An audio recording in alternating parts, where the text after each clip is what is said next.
for a historic visit just south of us. Pope Francis will be arriving in Havana, Cuba tomorrow. So will he address the communist government's long history of punishing political critics and limiting religious expression? For In Your Corner, Stephanie Tinoco asking some Southwest Floridians with ties to Cuba for their take on all of this. She's live in the studio. Stephanie?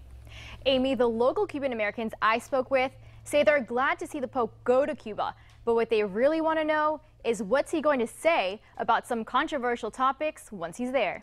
At this Cuban-owned barbershop in Cape Coral, customers tell me the Pope's visit contains one important message. It shows them that people outside care, shows them that there's hope and there's possibilities for improvement and for a better life in Cuba.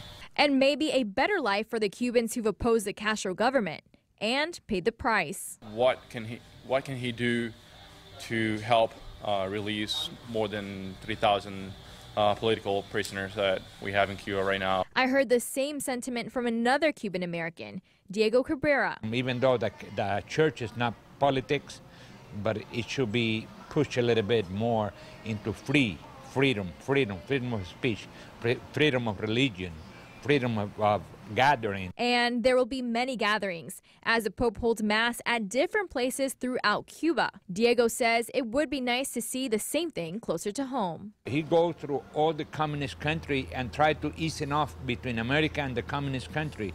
Who are about us Americans that are freedom fighters of the whole world?